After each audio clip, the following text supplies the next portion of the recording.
Hello everyone, welcome back to my channel Madhuri vitals ఆర్ఎన్ఓ. Water అనేది చాలా చాలా ఇంపార్టెంట్. వాటర్ ఎందుకు తాగుతాము? ఎప్పుడైతే డిహైడ్రేషన్ అయిపోయినా, ఎక్సర్సైజ్ చేస్తున్నా, లేకపోతే ఎండల్లో వర్క్ చేస్తున్నా సరే మనకి వాటర్ అనేది చాలా చాలా ఇంపార్టెంట్.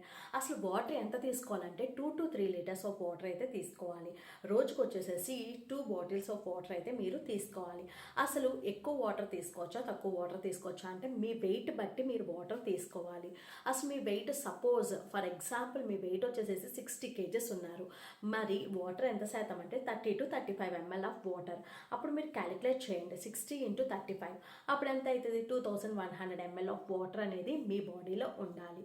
ఓకేనా? ఈ 60 kgs ఆఫ్ బాడీ వెయిట్కి నేను చెప్తున్నాను. అయితే మిగతా వాళ్ళు ఎంతెంత వెయిట్ ఉన్నారో దాన్ని క్యాలిక్యులేట్ చేసి నా కమెంట్ సెక్షన్లో కమెంట్ చేయండి. వాటర్ అనేది చాలా చాలా ఇంపార్టెంట్. ఈ వింటర్ సీజన్లో మెయిన్గా మన స్కిన్ అయితే చాలా డ్రైగా మారిపోతూ ఉంటుంది. కాబట్టి వాటర్ ఇంటేక్ అనేది చాలా ఇంపార్టెంట్. అలాగే చిన్నపిల్లలు ఎలా తీసుకోవాలో కూడా నేను ఫర్దర్ వీడియోస్లో చెప్తాను. అసలు వాటర్ అనేది ఎక్కువ తీసుకోవచ్చా లేదా అనేది కూడా చెప్తాను. ఈ వీడియో నచ్చితే కనుక లైక్ చేసి, షేర్ చేసి, సబ్స్క్రైబ్ చేసుకోండి. Thank you for watching.